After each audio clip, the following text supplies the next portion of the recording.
नई सोच और नई राह के साथ स्वागत है आप सभी का आपके फेवरेट यूट्यूब चैनल जिंदगी के मंजिल पे। और आज हम जिस विषय में चर्चा करने वाले वो है मिडिल क्लास फैमिली ट्रैप के बारे में। जी हाँ, मैं बात कर रहा हूँ मिडिल क्लास फैमिली ट्रैप के बारे में। जी, ऐसा मैं क्यों कर रहा हूँ ये मिडिल क्लास फैमिली ट्रैप? जी बिल्कुल, एक ऐसा वजह जहाँ पे आज के जनरेशन में जो मिडिल क्लास फैमिली है उनका जो एक बजट है वो बहुत ही लिमिटेड हो गया है।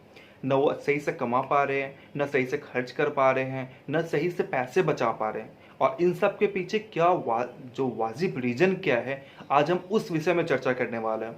तो ये टॉपिक है बहुत ही खास होने वाली है। मैं हर एक पॉइंट को पकड़ने की कोशिश करूंगा जहाँ पे हम क्या प्रॉब्लम फेस कर रहे हैं, और इस पे इसका निष्कर्ष भी निकालने की कोशिश करूंगा कि ऐसा क्या तरीका है जिससे हम इस प्रॉब्लम को सॉल्व कर सकते हैं। हमारा सबसे पहला टॉपिक है उच्च लागत। हाँ, आज के जो जनरेशन में मिडिल क्लास फैमिली है जो चीज़ को फेस कर रहा है वो है, जैसे मान लो कि स्वास्थ्य हो गया, आवास हो गया, परिवहन हो गया, या फिर ऐसे जरूरी सामान जिसका एक वैल्यू बढ़ रहा है। और इस वैल्यू वैल्यू का जो मेन पॉइंट होता है कि जो हमारे कमाए हुए सोर्स को, जो कमाए हुए जो हमारी कमाई है उसकी बहुत ही महत्वपूर्ण हिस्सा उसमें चला जाता है, जिसके वजह से हमारे पास जो अर्निंग के बाद में भी जो हमारे पास जो बजट होती है वो पूरा अनबैलेंस्ड हो जाता है। और सेविंग के नाम पे बचता है क्या, तो सिर्फ जीरो और जीरो। अब हम आते हैं अगले टॉपिक के ऊपर, वो है हमारे आय की सीमित वृद्धि। जी बिल्कुल, आप देख लो कि हमारा जो सोर्स ऑफ इनकम है, जो अभी जहाँ पे मैं जॉब करता हूँ, सबसे पहले बात करूँ मैं, आज तो मार्केट में जॉब की बहुत ही कमी है। किसी के पास जॉब है तो किसी के पास जॉब की ऑप्शन ही नहीं है।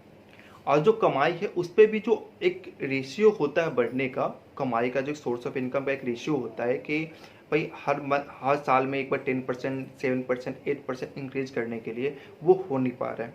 लेकिन मार्केट का जो प्राइस रेशियो है वो बहुत आगे बढ़ रहा है।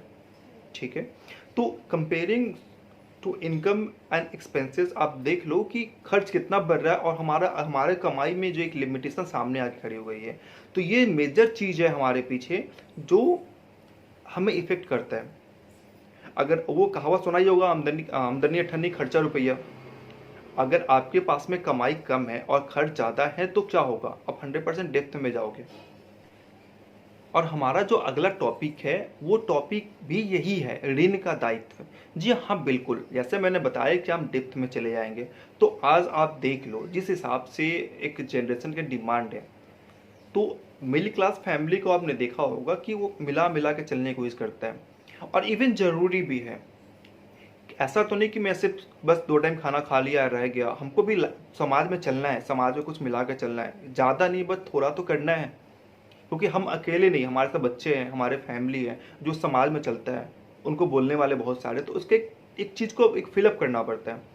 उसके लिए आपको थोड़ा सा कुछ ना कुछ अपने आप को मेंटेन करना पड़ेगा। इस पीछे में अगर आप देखो तो हमारे पास एक क्रेडिट कार्ड के माध्यम से कुछ लोन ले लेते हैं, या फिर कुछ अब घर ही टूट गया तो उसमें कुछ मेंटेनेंस में कुछ लोन लिया, या कुछ भी आप देखो तो मिडिल क्लास फैमिली जो है वो एक ट्रैप है। जैसा मैंने टाइटल का भी मैंने दिया यहाँ पे, मिडिल क्लास ट्रैप।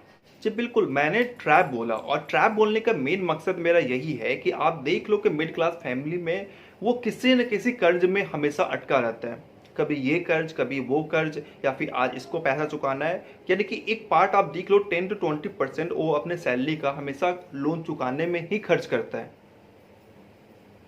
ना। वो जानता है कि यहाँ पे खर्च करना मेरे बहुत चुभता है उसे कि खर्च क्यों कर रहा हूँ, क्या करूँ उसे किस प्रॉब्लम को सॉर्ट आउट करने के लिए। लेकिन मजबूरी में मेंटेन करने के लिए उसे करना पड़ता है और वापस उसे भुगतना भी पड़ता है। तो ये पॉइंट है। और सबसे जो मेजर पॉइंट है मिडिल क्लास फैमिली के पास में, कि जो उनके सबसे बड़ा हथियार है वो है शिक्षा। वो शिक्षा के दम पे ही इस समाज में स्टे कर पाते हैं, है ना।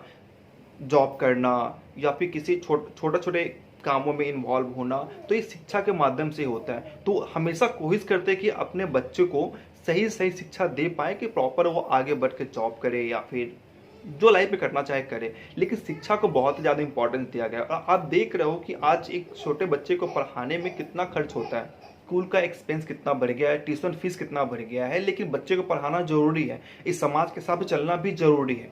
तो इस वजह से जो खर्च है वो काफ़ी बढ़ गए हैं। तो ये सब वजह है हमारे एक्सपेंस बढ़ने का और हमारे बजट में एक बहुत बड़ा होल होने का।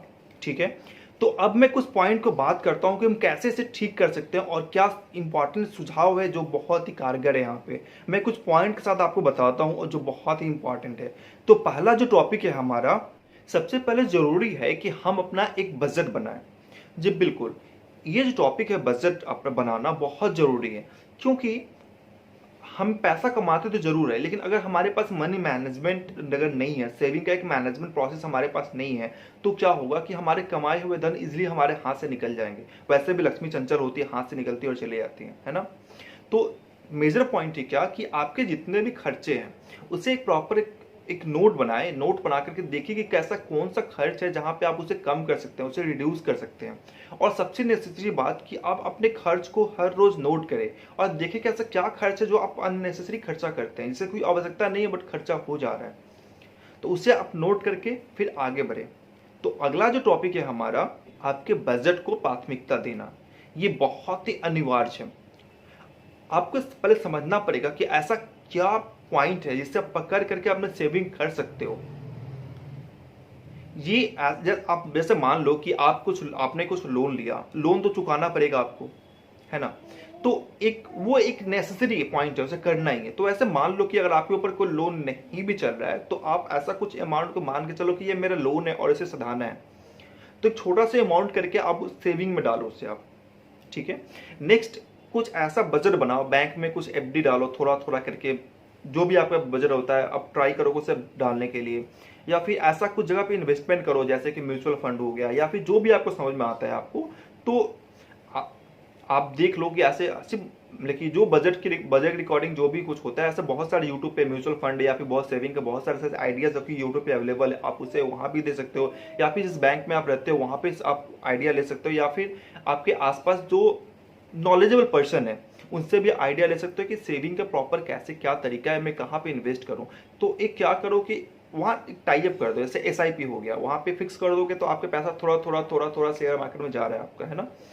तो इस तरह से ऐसा बहुत सारे इन्वेस्टमेंट है जहाँ छोटा छोटा पैसा आपके अकाउंट चला जाएगा और आपको लगेगा नहीं कि मान के चलो कि वो पैसा मेरा अर्निंग में था ही नहीं। आप मान लो 10,000 आपका सैलरी एक सोर्स ऑफ इनकम है आपका, तो मान के चलो मैं 9.5 के आपका यानी जो 9,500 की सैलरी आप कमा रहे हो, 10,000 आपका सैलरी है ही नहीं, आपको उसी में बजट बनाना और उसी में काम करना है। तो ऐसा कुछ इंपॉर्टेंट टॉपिक और ट्रिक्स है जिसके वजह से आप आगे बढ़ सकते हो। और जो सबसे मेजर पॉइंट है आपको कि देखो, ये हमारी सोच है हमारी गरीबी की, आपको कैसे आगे बढ़ना है, मिडिल क्लास फैमिली से थोड़ा सा ऊपर कैसे उठना है, थोड़ा थोड़ा करके आप ऊपर जा सकते हो। आप अपने स्किल को डेवलपमेंट करो, ऐसा सोर्स पकड़ो, जॉब के बाद में कुछ पार्ट टाइम कुछ छोटा छोटा बिजनेस करने की कोशिश करो। तो ये सब एक माध्यम है आपको आगे बढ़ने का। आशा करता हूँ कि मैं पूरी बात को पूरा क्लियर करके आपको समझा पाया। अगर इसमें भी लगता है कि उसमें कुछ और सुझाव मुझे ऐड करना चाहिए, तो मैं आपसे निवेदन करूंगा, कृपया कमेंट के माध्यम से आके आप मुझे बताएं। और कमेंट में कुछ जो भी आपको अच्छा लगे मेरे बारे में या कुछ हमारे सुझाव के बारे में, तो जरूर बताएं हमें। इससे क्या होगा, हमें बहुत सारे मोटिवेशन मिलता है। और आपसे निवेदन करूंगा, लाइक सब्सक्राइब जरूर करना अगर आपको मेरा वीडियो अच्छा लगता है तो। जय हिंद, जय भारत, जय श्री राम।